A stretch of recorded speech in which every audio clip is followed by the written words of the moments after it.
Okay, B'Shem Hashem Na'aseh v'Natziach. Tonight's topic, in preparation for Passover, I want you to share, all of you share this idea with your friends and family at the Passover Seder.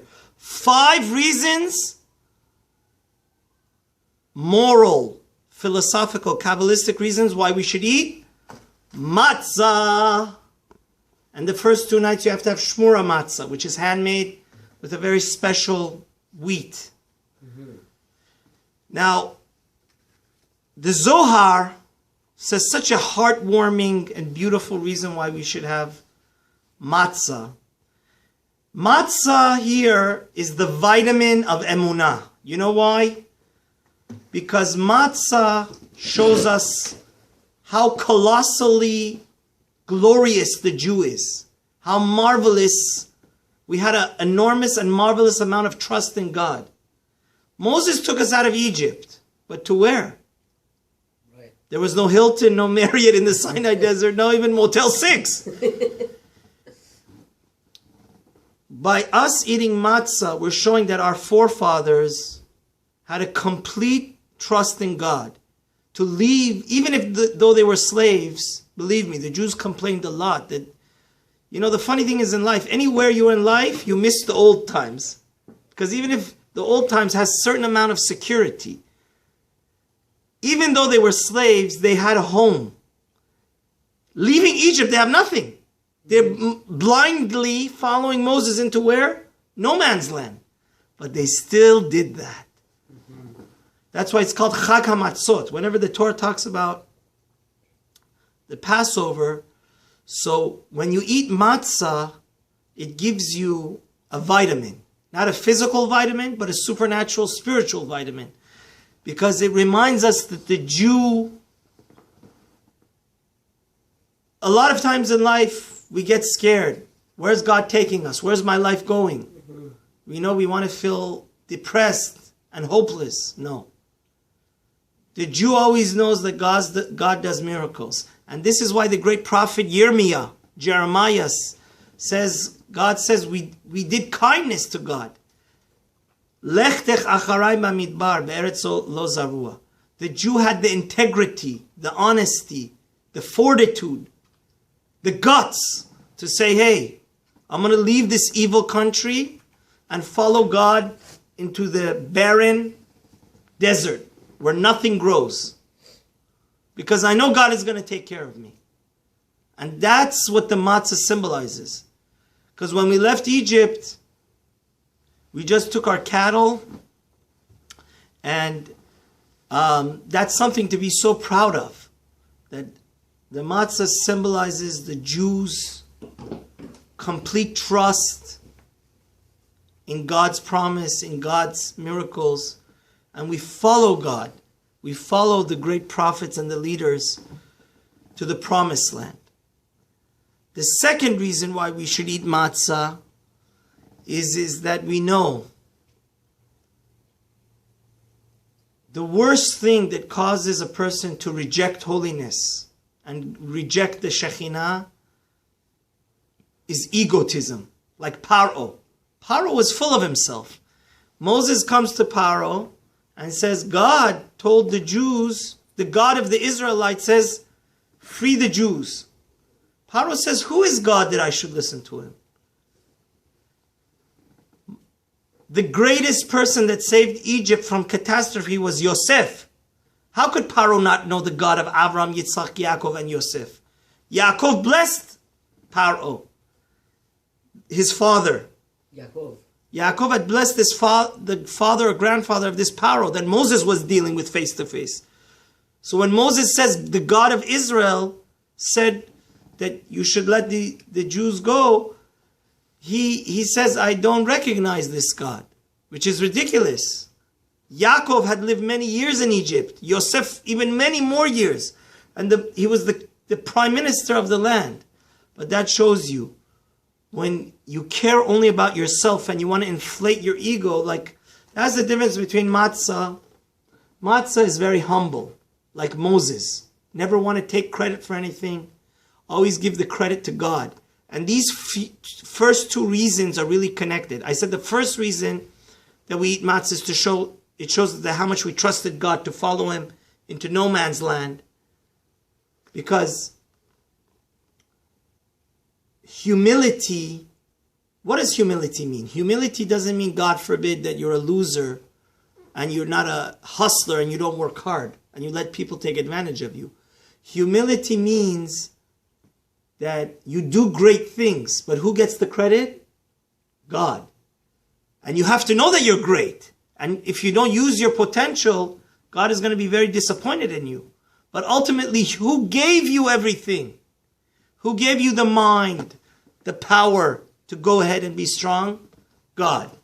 So, matzah is recognizing that without God, we're nothing. We're just crack. God is the source of what? All our success, all our power. And ladies and gentlemen, we see this always in economic recessions. People have billions, they lose it overnight. People are geniuses, they get Alzheimer's overnight. We're like matzah. Our life, we're nothing without God. 1 second we could have everything, 1 second. So let us be like Moses, which always recognizes that all the power and all the greatness belongs to who? God. That's emunah. Emunah is to say, God, if I have wealth, if I have health, if I have genius brain power to make amazing innovations, who gave me all of this? God. And ultimately what happens is when you make yourself low, God takes you up. But if you make yourself high like Paro, you don't recognize anybody, not even the God that created the world, what does God do to you? When you're at the tip top, there's nowhere to go but down. The bigger they are, the better they fall. So always in life, we have to be calm, cool, collected, and truly believe and recognize and trust that anything and everything we have comes from who? Hashem. So the third reason why what matzah symbolizes. Obviously, the most basic reason we have matzah is because the Jews, this was their breakfast on the morning of Passover. But God told them immediately, let's get out of Egypt ASAP and not let the bread rise. Why did God want the Jews to leave there ASAP? It's the first day of freedom. Why be in a rush to get out of there? You know what? Rav Sadok HaKohen, the great Kabbalist and Hasidic genius, says such a beautiful idea. Paro and Egypt, Kabbalistically, are the source of all idol worship and all sexual immorality. You remember how they wanted to make Yosef in Egypt do a lot of bad things sexually. Egypt is a dirty and bad place, full of idol worship and unholiness. What matzah teaches us is wherever you're in an environment that's hostile and unholy, get out of there quickly. You need to rush out of there. If you come to a place, everybody's saying Lashon Hara, everybody's saying dirty jokes, everybody's eating on kosher, should you join them? No. You should remove yourself from them quickly. That's why Kabbalistically, this is so important, because we human beings, we're so affected by our family and friends and people that we sit with. And if we have good friends, righteous, tzaddik friends, wise friends, we become wise. But if we have friends like Egyptians and we stay there and we want to be in their company, what happens? Even subconsciously, even if we don't want to get affected, we get affected. So matzah is this idea that Egypt is evil, Egypt is a bad environment, Egypt is a gang of thugs and people that are unholy. God is telling us, quickly remove yourself. That's the first chapter of Tehillim. Ashrei ha'ish asher lo halach b'atzad Hashem. King David it says it's a tremendous thing. Fortunate is the person that doesn't hang around the evil, that doesn't walk in their ways, doesn't stand with them, doesn't sit with them, doesn't even walk with them. but rather he's attached to what? The Torah. And he becomes like a fruit tree that's near a river, and he always is flourishing and getting greater. So I just want to finish this idea that anywhere there's unkosher activities, you need to run away. Like the Jews ran away from Egypt. But you should always know, you have to be very patient to become real tzaddik. How many years did it take the Jews to build themselves up and be worthy of the land of Israel? 40 years. So therefore, to become a true Torah scholar and righteous person, it's not like Christianity that they say, oh, just believe in him and you're complete. No. To build yourself up is like a child. You have to take baby steps. Every day learn another page of Gemara. Every day work on another tikkun to make sure that, you're going against your ego, against your laziness, against your selfishness, against your anger. To build yourself up, it will take what? You have to have extreme patience and realize it's like building a building. One block at a time. So that's the third lesson. The fourth lesson of matzah is we know it's such a beautiful thing. Really, I want to take out a moment to thank our mothers and our wives and our sisters, because they are the whole blessing of Passover. They make the house kosher. They cook the matzah ball soup. They make the choresh sabzi and, check all the lettuce and to make sure there's no bugs in any of the herbs and romaine lettuce. They really do a tremendous amount of work. And the whole blessing of a house is because of the wife. Now, the wife, if you've ever observed, every mitzvah Shabbat, except obviously Passover, a wife has to cook what? Challah. Challah takes a very long time to build. You have to knead the dough, then go do something else, let it rise for 2-3 hours, then put it what? In the oven. Matzah, the whole process takes what? Only 18 minutes. Matzah is the symbol of swiftness. Like in Farsi we say zerang. Getting your priorities in order and boom, boom, boom. Going after your goal.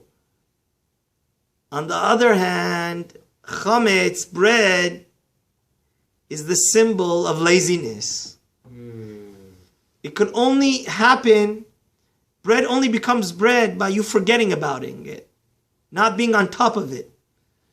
You have to put it aside, and if we want to be able to be successful in life, and especially be successful in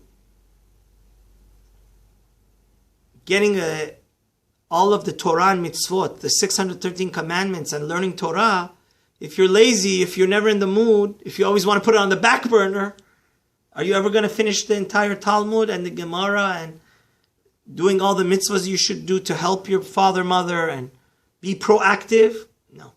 So challah is passive, matzah is proactive. Matzah, 1 second you can't forget about it. Boom! You make the dough, you put it in the oven, you bring it out. No interruptions, no spacing out, no laziness. And in life, it's called zerizut. Like we have to learn from the ant, King Solomon says. The ant never takes a coffee break. The ant, even though he lives only 6 months, he's constantly occupied being productive. Matzah is productive, doesn't waste time, uses every second, and goes ahead like a Speedy Gonzales. On the other hand, challah is a very lazy, laid back, and God is teaching us, ushmartem, and the beautiful thing is matzah and mitzvah are written the same way in Hebrew, you know that? The Torah says, be very careful that your matzah shouldn't become chametz. And this is a very important idea because as a rabbi, sometimes, we have to do fundraising. And there's a person, he's one of the wealthiest people in town. He has over 70 offices around the world. Every time I ask him for a donation, he says next time. That's making your mitzvah chametz. Because everything, when the Torah says, be careful to keep the matzah, matzah and mitzvah are the same word. It means if you have an opportunity, a golden opportunity, you're healthy, you could walk, you could talk, and you could get the mitzvah done, give the charity. Go help your friend in need. Go put the tefillin. If you always put it to tomorrow, tomorrow will never come and you're never going to end up doing what? The mitzvah. You have made your mitzvah into what? Chametz. And that's, chametz needs to be burned. When we burn chametz before Passover, we're saying we want to eradicate laziness. If you look in the wisest man of all time, King Solomon, Shlomo HaMelech, his book of Mishlei, Proverbs, is full of saying how terrible and horrible the lazy person is. He never gets anything done. He's never going to flourish. He's never going to be successful. He's always going to be passive. And so matzah is being swift and zerang and productive and getting the job done. And I mentioned this yesterday, but it would be a shame not to mention it today. The fifth lesson that we learn from matzah is that matzah only has two ingredients. The two ingredients are what? Water and flour. Some of the most pleasurable, wonderful things are the basic. Watching the sunrise. Does it cost anything? Nope. We make our lives complicated by having too many demands. We get too sophisticated and cosmopolitan for our own good. And we demand the latest and greatest. And obviously, if you're obsessed with luxury and money, do you have time to spend it on spirituality? No. And you're a prisoner to your needs. Oh, you think if all your happiness depends on the new Bentley and the new mansion, you're a prisoner. You can't make yourself happy till you get what? X, Y, and Z. Matzah says, be modest in life, be simple. Look, a human being could survive on a food that doesn't even have eggs, doesn't even have oil, has zero. So may Hashem help us to truly achieve freedom by these 5 reasons. First reason we eat matzah, it's the vitamin of emunah. We Jews had the backbone and fortitude to follow God into no man's land. And we should always be willing to trust God that everything is for our good. And eventually we're going to get to the holy and promised land. There's always light at the end of the tunnel. The second reason, it's humility versus paro, which is ego. We realize how fragile our life is. The third reason is that you have to rush to get away from Egypt, to get away from evil. Fourth reason, it's an anti-laziness. It shows us in life, if you have an opportunity to learn Torah and do a good deed, do it today like the matzah. Quick, 18 minutes, get everything done. Don't leave everything for later. When you retire, you'll learn Torah. Today, you just want to have fun. No. Today, you have to do the mitzvah. Because matzah and mitzvah are the same word. And the fifth reason is matzah is a very simple and basic food. And it teaches us to serve God and be a loyal servant to God. We have to go back to the basics and not demand and desire all the luxury and money of the world. Because that doesn't make us happy. What makes us happy is praying, being together with one with God. Thank you for watching. Don't forget to subscribe and have a wonderful day.